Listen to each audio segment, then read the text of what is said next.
Greetings, my children. How are you doing, my brothers and sisters, my bros, my homies, my new friends? How y'all doing today?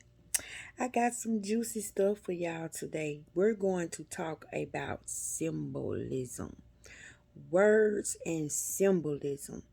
I'm going to attempt to show you how certain words that you speak don't mean what you speaking. Like, it could mean other things. It could also be referring to a person. It could be referring to a place. It could be referring to a certain act.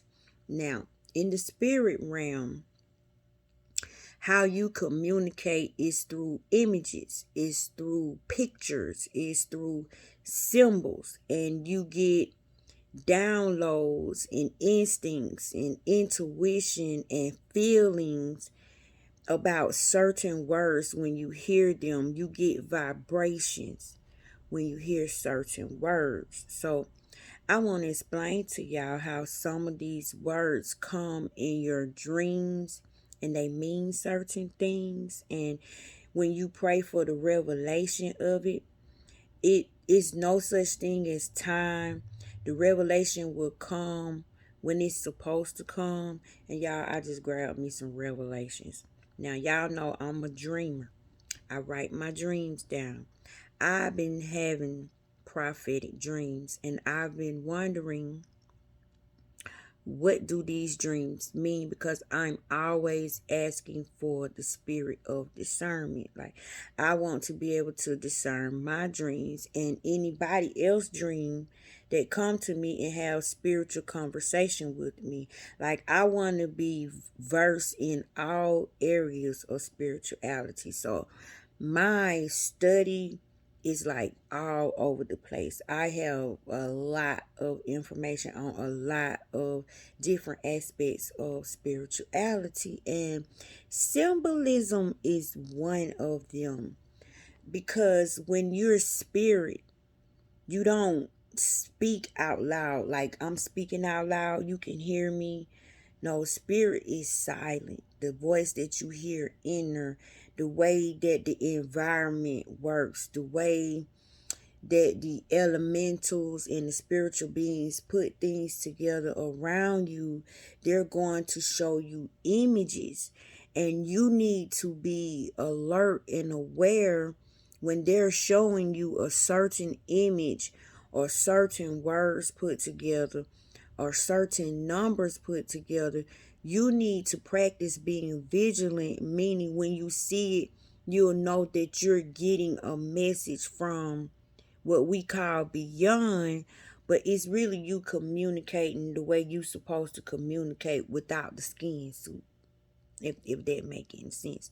So some of the prophetic dreams I've been having have been about me and my walk and where I am on my journey, because that's one of the desires that I have in my heart. That's one of the questions that I'm always checking on. Like, every now and then I want to know, how far have I developed spiritually? Where am I on the spiritual chart?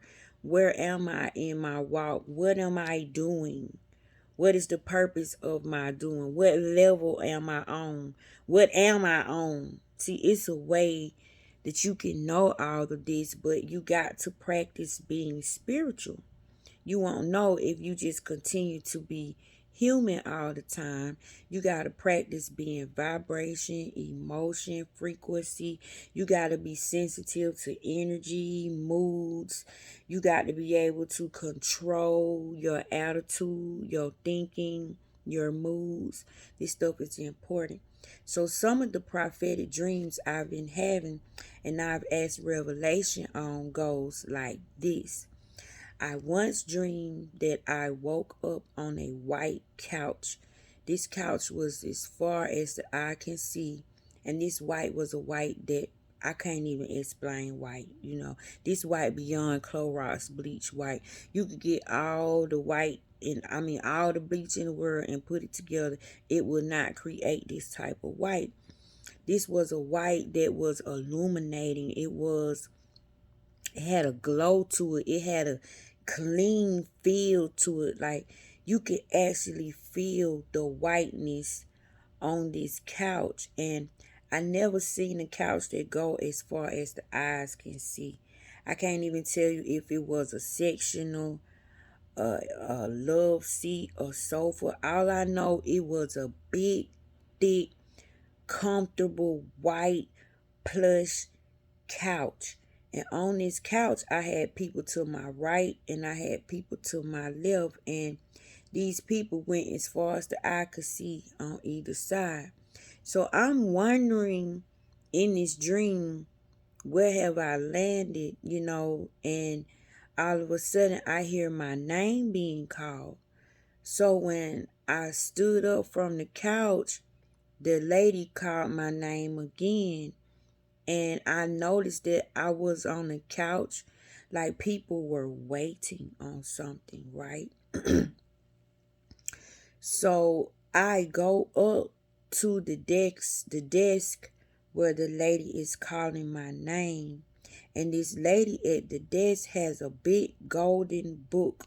This book is so huge, you need literally two hands to operate it, right?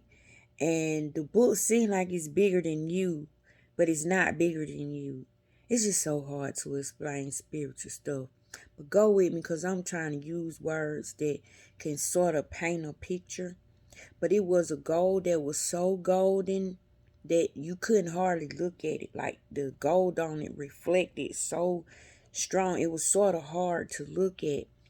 It had these beautiful stones on the inside of it, like embedded in the cover of the book. And these stones had these beautiful designs around them. And these were different colored stones. And so she opened the book, and when she laid the book down on the desk, it had an echo, like it was in a hollow place. This is how big this book was. So when it hit the desk, it made a poof, poof, poof sound, right? So she turned the page and she looked at it. And she looked at me and she said, "Why are you here?" I'm like, "I don't know. I haven't even figured out where I am, ma'am. I don't know why I'm here. I don't even know how I got here." And so she said, "You don't know where you are?" I said, "No, ma'am, I don't know where I am." She said, "Really? You don't know where you are?" So I thought about it. I thought about the couch, all the people, far as the eye could see. I looked at this beautiful book. I looked at the stones in the book. I thought about the echo the book made when it hit the desk. And I just started getting excited. I said, "Oh my God, am I in heaven? You mean to tell me this is heaven?" And she said, "Yes." She said, "But you're not supposed to be here." She said, "You got to go back. It's not your time. You can't be here." And I said, "I'm in heaven. I'm in heaven." Like I wasn't studying nothing that lady was telling me. She was study telling me that I can't be there. She told me that it was my third time coming there. And my third time, they're telling me to go back. So I'm like, you mean to tell me I know how to get to heaven? I know the back way to heaven or something. I know a shortcut. I mean, you don't know how I'm getting here. I don't know how I'm getting here. But some kind of way I'm being projected here. Something is calling me here. Something is pulling me here. I don't know why I'm here. But this is heaven. I'm in the right place. And I start saying, "Thank you, Jesus. Thank you, Jesus." And next thing I know, I woke up, y'all. I woke up. And when I woke up, I was like, "No, no, let me go back. Let me go back. No, no, no, no.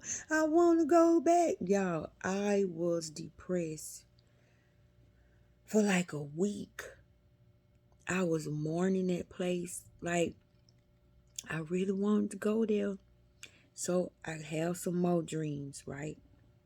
I have another dream that I'm standing in the dirt, and for some reason I can't move. I can't pick my feet up, but I'm wondering why are my feet like planted in this dirt, in this black dirt. This dirt is so rich, y'all. So rich. And my feet is really planted in it, like it was up to my calf muscles, right? So I'm working my way out. I'm working my way out, which it felt like it took forever. And I was so tired in this dream. But I finally worked my legs out of the dirt, right? So as I'm pulling my feet and my legs out of the dirt, I'm dusting the dirt off my legs, and I'm dusting the dirt off my toes. And as I'm looking at my toes, I'm beginning to see those same jewels that were in that book are in my toes. And some of those designs that were around those jewels look like charms on my toes. These things were actually growing from inside me and raised up on my toes. Like, I kept on pushing the dirt off my toes. I'm like, my feet were planted in here. Like, I grew from this dirt, or I was planted in this dirt and I sprouted up. But I'm sprouting jewels, stones, look like earrings, gemstones, diamonds too, from my toes, y'all. And they were growing on the top of my toes. Like, some people have hairs that grow on their toes, but inside the little pores, I had jewels in them. Some of them look like earrings. Y'all, it was the most beautiful thing I ever seen. And I tried to pull them, but I couldn't pull them out because they were growing from me. And these charms, some of the charms, I was like, what? So the jewels were growing from the first 3 toes. And on my 2 toes to the end, I could see the jewels coming from them, but they weren't completely out. But I could tell they were coming up, like they were getting ready to grow. But the ones on the first 3 toes on both feet were like full. They had done grown already. And I was blown away. I'm like, oh my goodness. So then, y'all, I come to find out that there's a such thing as called philosopher's stones.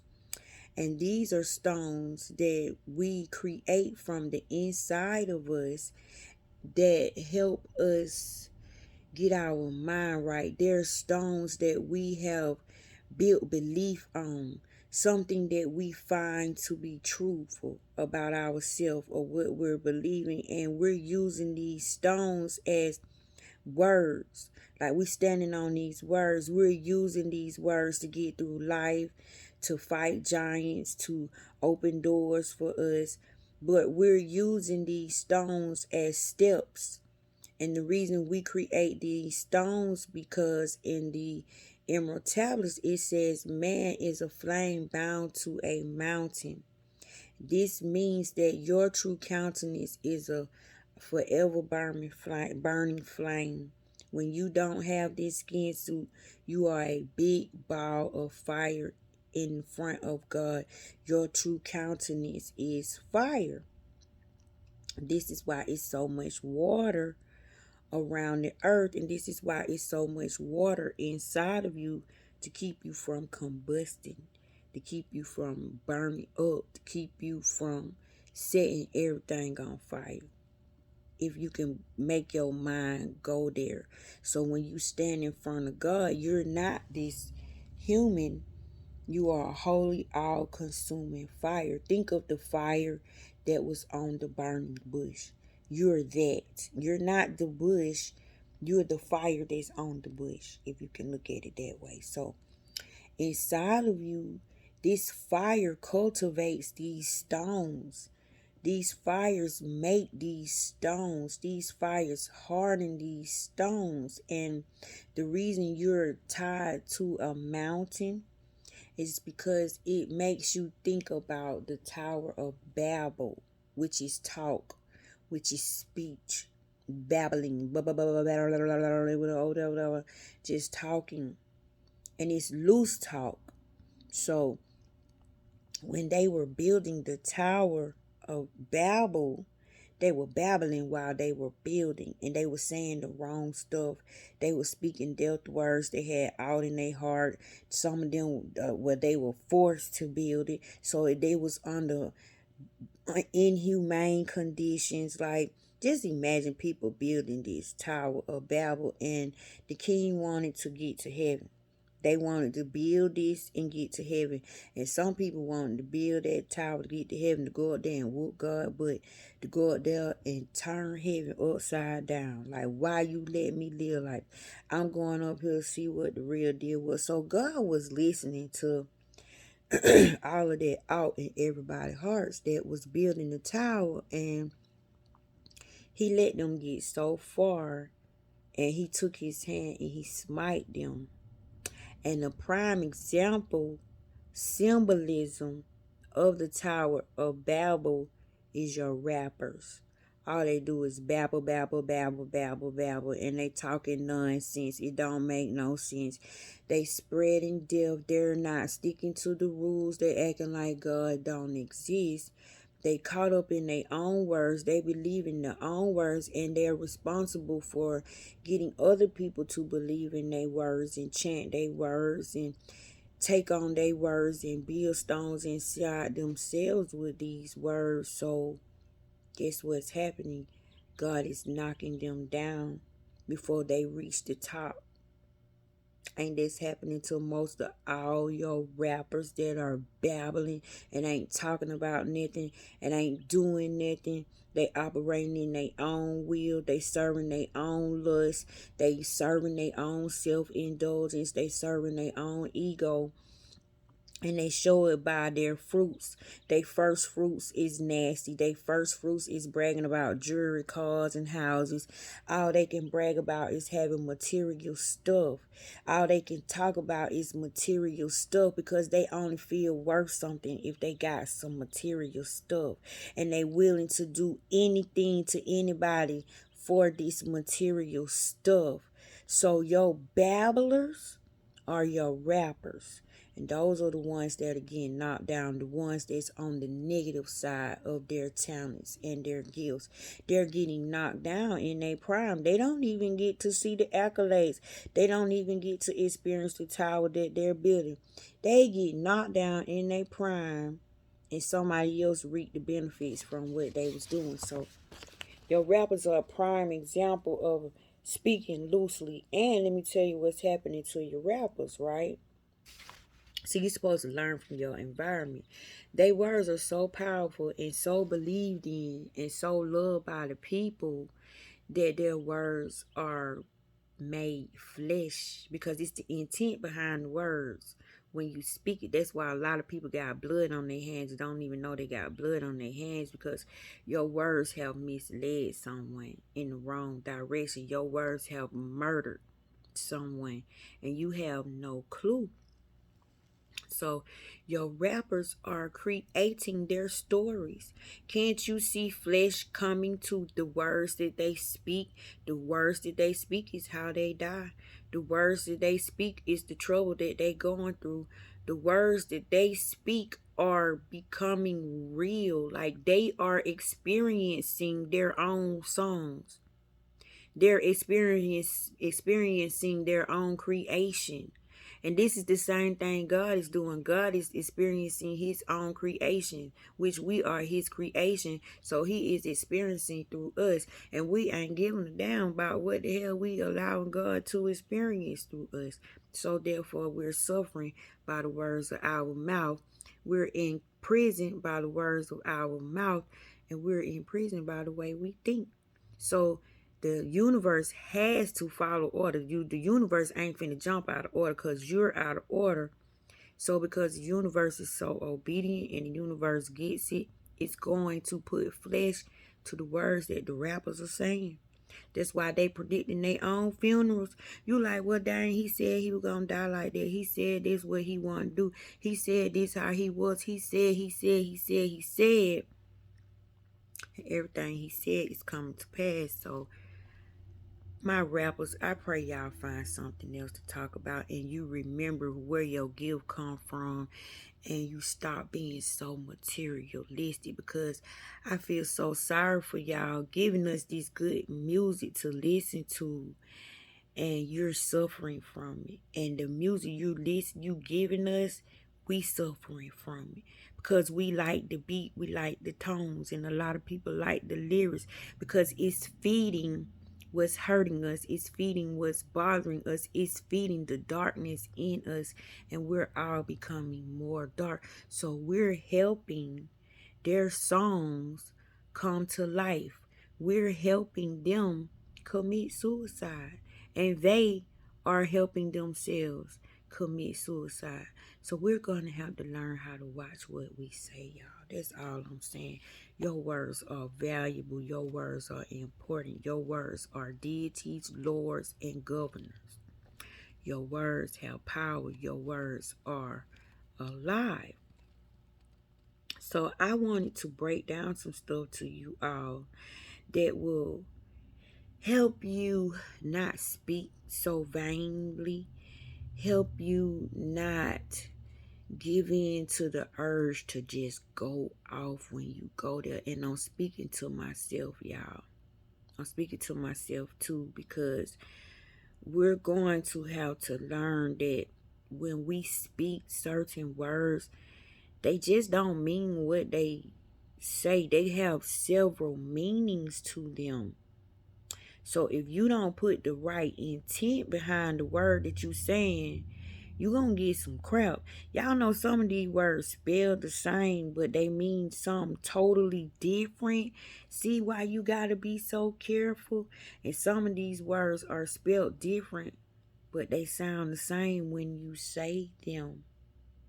So your words are symbols. Your words are people. Your words are places. Your words are flesh. So the dreams that I've been having, y'all, I'm reading this apocryphal, and tell me why the things that I'm dreaming about, I'm seeing it in the apocryphal. Now, this is what I found out about the apocryphal, about some of the dreams that I had. Okay. When I dreamed about the couch, right? When I dreamed about the couch, tell me why the apocryphal says that there are two types of people. There are people that sit in chairs, and there are people that sit on couches. Now, the people that are like halfway there, they sit in chairs. Chairs have legs because they're not strong. They're weak. They can't stand on their own. They need some type of support for their entire body. So those are the kind of teachings, those are the kind of behaviors, those are the kind of acts, whatever is tied to the symbolism of the chair. If you dream of a person sitting in a chair, if you dream you're sitting in a chair, it means you have fallen short somewhere. You are weak in spirit and you need support. You need something to help lift you, something to help support you. Now, the people that are sitting on the couches, when you dream of someone sitting on a couch or you're sitting on a couch, Those people are apostles, deacons, preachers, teachers, bishops. Those are the true people that are called by God. Those are the true people that are truly walking in the faith. They don't sit in chairs. They sit peacefully on couches, and couches represents firm foundation, a firm cushion, a firm couch. You can lay on it. You can rest on it. You can sleep on it comfortably. But in a chair, it's only for sitting. It's only for sitting up. You can't rest in a chair. You can't lounge in a chair. So, y'all, I wanted to explain to you guys what the symbolism of the couch mean.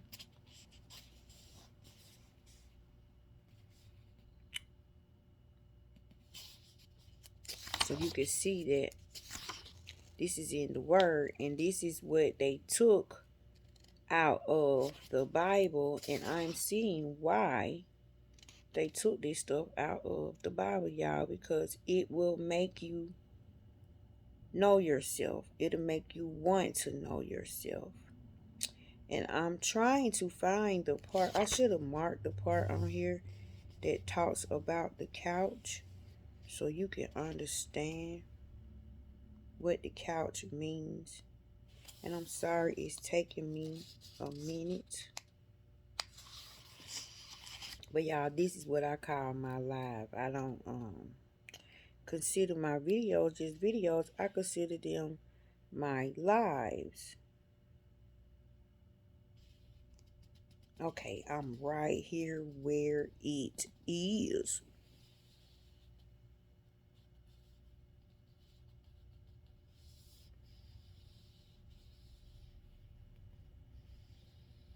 Okay, it says,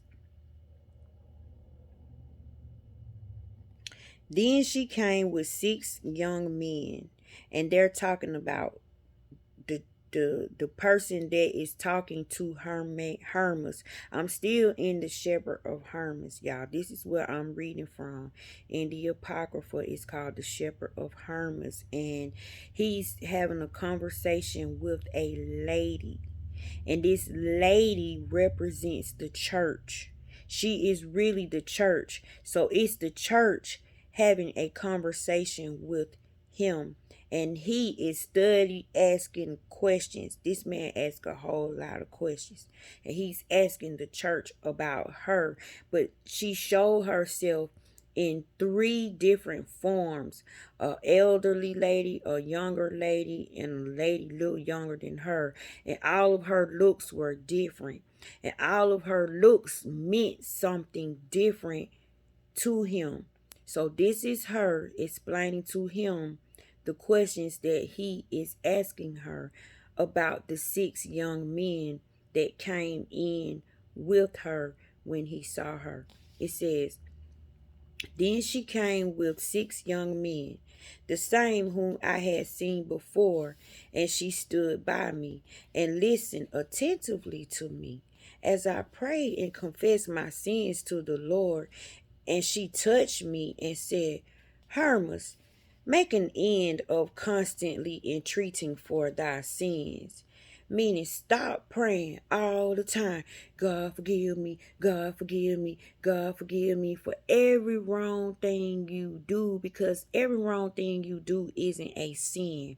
And you can only go in true repentance when you put the word repentance on. And that's when you know that you know that you know that you need to be forgiven. And you'll know because torment and punishment are the angels that are sicked on you for your deceit. It says, and she touched me and said, Hermas, make an end of constantly entreating for thy sins. Entreat also for righteousness, that you may take some part forthwith to thy family. Now, the reason it's telling you this is because the works that I'm doing is called righteousness. The works that you're doing is called righteousness when you're speaking about God to someone, when you're trying to explain God to someone, when you're trying to help someone get to know who they are, and you genuinely mean it and it's coming from the heart. You are working in righteousness, but righteousness has counterparts, and in order to be in true righteousness, these counterparts have names, and these names make them a family. In order for you to be in righteousness, you have to put on the garment of righteousness. Means you have to put on all of righteousness counterparts. So it's all for a namesake. It says, will a man rob God? Yes, a man will rob God when he's giving God Caesar stuff, when he's not speaking his word that God gave him back to God. See, the stuff that's going on with you, you need to close your mouth and deal with it and give God back what he gave him. Well, Lord, you told me this. Well, God, you said that. Well, God, you said this. But God, you said that. See, you can't tell Caesar what God did. Like, you can't tell on God to Caesar, right? So you got to go to God yourself. You rob him when you try to talk about him to somebody else instead of bringing the bone to the person you need to pick it with, which is God. That's the person you dealing with. That's your creator. That's who responsible for your breathing, your makeup, your food, your walking around, your thinking. What the hell you asking me for? You need to ask the joker who put you together. That's what that means. And the only way you can do that is through righteousness. It says that you may take some part forthwith to thy family, meaning you got to take on those other words. Then she raised me by the hand and led me to the couch. Remember that word, couch. And she said to the young men, go you and build. After the young men had retired and were left alone, she said to me, sit down here. I say to her, lady, let the elder sit down first. Do as I bid you, she said. Sit down. When then I wanted to sit down on the right side, she would not allow me, but beckoned me with her hand that I should sit on the left side. As then I was musing thereon, and was sad because she would not permit me to sit on the right side. She said to me, art you sad, Hermes? The place on the right side is for others, even for those who have already been well pleasing to God and have suffered for the name's sake. But you lack much that you should sit with them. But as you abide in thy simplicity, and simplicity is one of the words of righteousness. It is in the family of righteousness, and that is one of the words that you must wear, that you must bear, that you must step into, that God must see when he see you, when he talk to you. You have to be clothed in simplicity. It says, even so, and you shall sit with them, you and as many as shall have done their deeds and have suffered what they suffered. I'm going to read that again. But you lack much that you should sit with them. But as you abide in thy simplicity, even so, and you shall sit with them, you and as many as shall have done their deeds and have suffered what they suffered. What did they suffer, say I? Listen, she said, stripes, imprisonment, great tribulations, crosses, wild beasts, for the name's sake. Therefore, to them belongs the right side of the holiness, to them, and all who suffer for the name. But for the rest is the left side. Howbeit to both, to them that sit on the right and to them that sit on the left, are the same gifts and the same promises, only they sit on the right and have a certain glory. You indeed are very desirous to sit on the right with them, but thy shortcomings are many, yet you shall be purified from thy shortcomings, yea, and all that are not double-minded shall be purified from all their sins until this day. When she had said this, she wished to depart, but falling at her feet, I entreated by the Lord that she would show me the vision which she promised. Then she again took me by the hand and raised me and seated me on the couch at the left hand, while she herself sat on the right. And lifting up a certain glistening rod, she said to me, See you a great thing. I say to her, Lady, I see nothing. She said to me, do not do you not see in front of you a great tower being built upon the waters of glistening square stones? And I'm going to stop right there, y'all, because I only have 30 minutes of camera time. I will continue to part 2. See you in a second.